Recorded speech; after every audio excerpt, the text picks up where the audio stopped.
Winter has always been a season of fear. Long nights, frozen earth, silent villages. Across Europe, people believed that when the year grew weak, something ancient stirred beneath the surface. Not angels, not saints, but creatures of chaos. They went by many names, but they all shared the same season. In Greece, they were known as the Kalikansere, twisted, dark beings that lived underground for most of the year.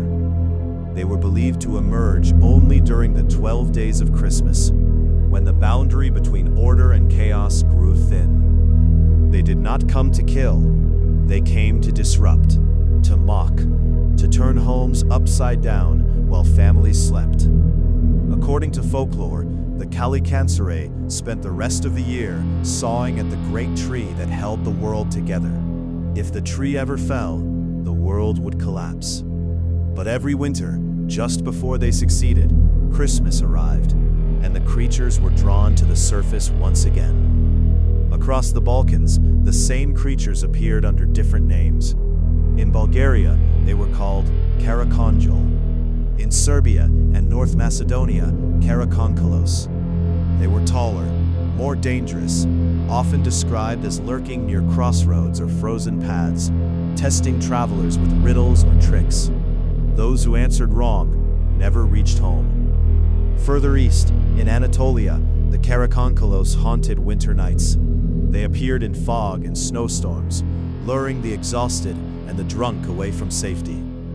The stories changed, the fear did not. These winter goblins were creatures of inversion. They appeared during holy days. They mocked sacred rituals. They thrived when normal rules were suspended. Christmas, a time of peace, became a doorway for disorder.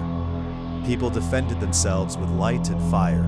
Hearts were kept burning through the night. Incense filled the air. Doors were marked with symbols meant to repel the unseen. Protection was quiet, constant, vigilant. In Central Europe, winter took on a more violent face. Figures like Krampus and the Perkten roamed the streets in ritual processions, masked, horned, terrifying. They did not hide in homes. They paraded through the village itself. Here, fear was confronted, not avoided. Despite their differences, these creatures served the same purpose. They explained the unease of winter, the fear of hunger, the anxiety that order was fragile. They were not random monsters. They were cultural warnings.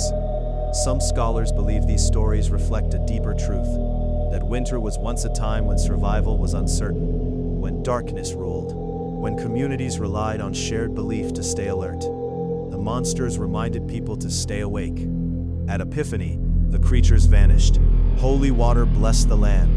The world tree healed itself once more, and the goblins returned underground, angry, defeated, and waiting. Today, these creatures survive mostly as folklore, as psalms, as costumes, as stories told to children. But once, they were taken seriously, because winter was never just cold, it was dangerous.